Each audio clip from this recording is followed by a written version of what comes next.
নিশ্চয় কোৱাৰ কোনো আচলতে ভাষা নাই, কিন্তু সমান্তৰালভাৱে আমি উল্লেখ কৰিছোঁ যিহেতুকে 4টা দিনত ভৰি দিলে আৰু তেনে অৱস্থাত এই মুহূৰ্তলৈকে আৰক্ষীয়ে বাৰম্বাৰ অভিযান চলাইছে, বিভিন্ন প্ৰান্তলৈকে এইসকলে চোৱা চিতা কৰিছে। সমান্তৰালভাৱে আৰক্ষীৰ যি অভিযান চলাইছে তাত কোনো ধৰণৰ সুফল লাভ কৰা নাই, অৰ্থাৎ আৰক্ষীয়ে এই মুহূৰ্ততকৈ সংসূত্ৰ উলিয়াবলৈ সক্ষম হোৱা নাই। গতিকে এই মুহূৰ্তত ক'ব পাৰি যে সকলোৱে বিচাৰিছে তেখেতে সুস্বাস্থ্যভাৱে স্বগৃহলৈ উভতি আহক আৰু পূৰ্বৰ ধৰণে তেখেতৰ জীৱন নিৰ্বাহ কৰক, সকলোৱে এই মুহূৰ্তত বিচাৰিছে। আৰু সেই ধৰণে আমি দেখিবলৈ পাইছোঁ বিগত 4টা দিনত বিভিন্ন প্ৰান্তৰ পৰা বিভিন্নজনৰ সেই ধৰণৰ তেখেতে পুনৰবাৰ জীৱন যাপন কৰা, তেখেতে পুনৰবাৰ উভতি অহাৰ যি আচলতে সকলোৱে প্ৰাৰ্থনা জনাইছে। গতিকে তেখেতৰ এই অৱস্থাত আমি এই মুহূৰ্তত দীপেন বৰা ডাঙৰীয়াৰ পৰা দুআষাৰ ল'বলৈ চেষ্টা কৰিছোঁ। দাদা, আপোনাৰ ওচৰলৈ আহিছোঁ যে আপুনি ইতিমধ্যে যোৱাকালিও উল্লেখ কৰিছে যে 4 দিনত আজি ভৰি দিলে, আৰক্ষীয়ে নেৰানেপেৰা প্ৰচেষ্টা অব্যাহত ৰাখিছে, কিন্তু সমান্তৰালভাৱে আৰক্ষীয়ে ক'তো সফল হ'ব পৰা নাই এই মুহূৰ্তলৈকে। তাকে এতিয়া মইনো কি ক'ম, তেওঁলোকে সফল হ'ব পৰা নাই, একো খবৰ এতিয়ালৈকে আমাক দিব পৰা নাই কি হৈছে কি নাই হোৱা। খালি অভিযান চলাই আছে বুলি সেইখিনি গম পাওঁ আৰু ধুবুৰীলৈকে চলাইছে SDRF এইবিলাক বাহিনীয়ে, কিন্তু বাকী একো খবৰ তেনেকৈ পোৱা নাই এতিয়ালৈকে। এইটো আকৌ এংজাইটি হৈ আছে আমাৰ, অকণমান কি মানে বুজাব নোৱাৰোঁ আৰু এনেকৈ। আৰু ইমান ধৰক আমিও তেনেকুৱা ধৰণৰ মানুহৰ ওচৰলৈ গৈছোঁ, আপোনালোকৰ পৰিয়ালৰ লগতো বহুজনে খবৰ পাতি লৈছে। তেখেতৰ মানসিক অৱস্থাটো কেনেকুৱা হৈছিলে সেই কথাখিনি কোনো এজন মানুহৰ ওচৰতে তেখেতে অৱগত কৰা নাছিলে নহয় জানো? নাই, ৰমেন দাই খুব কম কথা কয়, সকলোৱে জানে ৰমেন দাক যোনে ভালকৈ পাইছে, আৰু মইতো আৰু ভাতৃ হিচাপে জানোৱেই। মই কিবা এটা ক'লেও মই অমুকৰ পৰা আহোঁ দেই, আজি প্ৰগ্ৰেম আছে, ৰাতি হ'ব পাৰে, এনেকৈ মূৰটো খালি এনেকৈ দিব, মানে হয় নেকি, ক'ত প্ৰগ্ৰেম আছে সেইখিনিও নুসুধে মোক। অহাৰ পিছতহে কালি ক'ত আছিলে প্ৰগ্ৰেম পিছতহে সোধে, যোৱাৰ সময়ত কিন্তু আজিলৈকে খুব কম সোধে মানে। কাৰণ দৰ্জাখন তলত আমি দুটা যিহেতুকে থাকোঁ, এই বাহিৰত আগফালৰ দৰ্জা বন্ধ কৰিব লাগে নহয়, হয় ৰমেন দাই বন্ধ কৰে, মইতো ঘূৰি ফুৰোঁ, ৰাতি প্ৰগ্ৰেম কৰি আহোঁতে দেৰি হয়, মই কৰোঁ।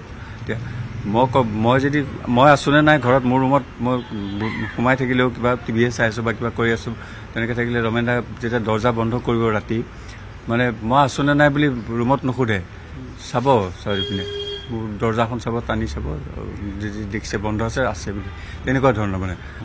সেইটো কৈছে, মই শুনিছোঁ, এইটো সঁচা কথা, মই নিজে শুনিছোঁ কাৰণে কৈছোঁ, এইটো সাজি কোৱা কথা নহয়। কৈছিলে, সেইকাৰণে ভাবিছোঁ এজন মিউজিক ডাইৰেক্টৰে যেতিয়া হাৰমনিয়াম লৈ পেলাই মনোনিৱেশ কৰিব নোৱাৰোঁ বুলি কৈছে, তাৰমানে বাহ্যিক কিবা চিন্তা সোমাই আছে নিশ্চয়, ডেফিনেটলি। তেনেকুৱা হেৰি হ'লেহে ক'ব মানুহে।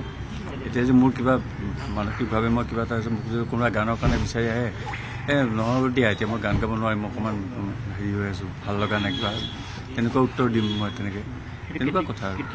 এই এসপ্তাহমানৰ ভিতৰত মই ইমান সেইবিলাকতো ডেটটো মই নোট কৰি নথওঁ বা মনত নাৰাখোঁ, অভাৰহেয়াৰ কৰা। মই পাছ কৰি যাওঁতে শুনিছোঁ, কাণত বাজিছে, মই ৰৈ পেলাই শুনা নাই, অহা যোৱা কৰি থাকোঁ। মই দোকানলৈ যাওঁ 10 বাৰ, এই কাষৰ দোকানলৈ, ওলাই সেই পিছত বহি আছিলোঁ, কৈ আছে কাৰোবাক এনেকৈ, নক'বা মোক নক'বা, এতিয়া মই সুৰ কৰিব মানে হেৰিটো নাই, মই ঠিক মন দিব নোৱাৰোঁহে, মোৰ কনচেনট্ৰেট কৰিব অকণমান দিগদাৰ হৈ আছে অকণমান, এই তেনেকুৱা ধৰণৰ কথা শুনি পেলাই গুচি গৈছোঁ। আৰু মই বাকীখিনি কি কৈছে নাজানো, ৰৈ থাকিলে হয়তো বাকীখিনি শুনিলোহেঁতেন, মই যদি ৰৈ গ'লোহেঁতেন, কিন্তু মই ৰৈ যোৱা নাইতো, মই যাওঁতে কাণত বাজিছে।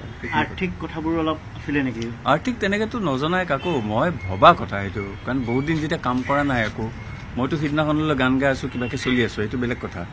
কিন্তু তেওঁ বহুত বছৰ, আজি কেইবাবছৰ কাম কৰা নাইতো তেনেকৈ, গতিকে সেই মন্দিৰলৈ যায়, ঘৰলৈ আহে, সেইখিনিয়ে আৰু জানো। আৰু ক'ৰবালৈ মাতিলে জাজ হয়, তাতে হয়তো কিবা এটা দিলে ৰেমুনেশ্যন পাৰিশ্ৰমিক দিয়ে, সেইটো কাৰণে তেনেকুৱা, সেইখিনি আৰু তাৰ বিশেষটো কাম নকৰে। সেইকাৰণে সেইবোৰ বহুত জুমুৰি ধৰিছিল কিবা, মই ভবা কথা দেই, এইবিলাক কনফাৰ্ম বুলি নধৰিব।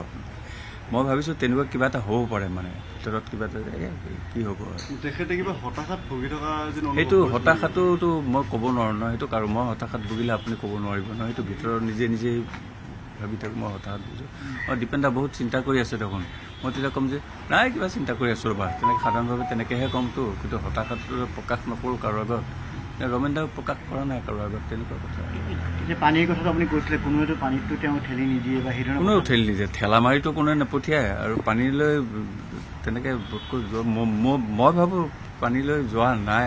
যদি কিবা এটা একেবাৰে ব্ৰেইনে কাম কৰা নাই, একদম নীল হৈ গৈছে ব্ৰেইনটো, তেতিয়া হয়তো পানীত কোনোবা পৰিব পাৰে যিটো ছুইচাইড কৰা মানুহে সেইখিনি সময়ত ছুইচাইড কৰা মানুহজনে আত্মহত্যা কৰা মানুহজনে পৃথিৱীত কাকো চিনি নাপায় যে 7 তলা বিল্ডিঙৰ পৰা জঁপিয়াই তেনেকুৱাতো ঘটনা বহুত হৈছে 3 তলা বিল্ডিঙৰ পৰা জঁপিয়াই সেইখিনি সময়ত জঁপিয়াৰ সময়ত যদি ভাবে যে মই যদি পৰি পেলাই নমৰোঁ তেতিয়া কি হ'ব তেতিয়া মই একদম পংগু হৈ যাম বা আধা মৰা হৈ থাকিম কষ্ট পাম সেইবিলাকতো সেই ভাববিলাক নাহে কাৰণেই ছুইচাইড কৰিব পাৰে সেই ভাববিলাক আহিলে জঁপিয়াব নোৱাৰেতো কাৰণ মই যদি নমৰোঁ মৰিলেতো মৰিলোৱে বাৰু যদি নমৰোঁ কিবা কাৰণত সেইবিলাক ভাব আহিলে ছুইচাইড কৰিবই নোৱাৰে কোনেও বুজি পাইছে গতিকে আত্মহত্যা যোনে কৰে নহয় তেওঁ পৃথিৱীত কাকো চিনি নাপায় সেইখিনি অন্ধকাৰ কিবা এটা দেখা পায় একো চিন্তাই নাহে সেইখিনি সময় সেই মুহূৰ্তত সেইটো চাইকিয়াট্ৰিষ্টক সুধিলে গম পাব কাৰণ মই যদি আজি ৰছী বান্ধি মৰোঁ ৰছীডাল সেইখিনি সময়ত যদি মই ভাবোঁ ৰছীডাল ভাল নিম ঠিকেই কিন্তু যদি নমৰোঁ কিবা কাৰণত তেতিয়াতো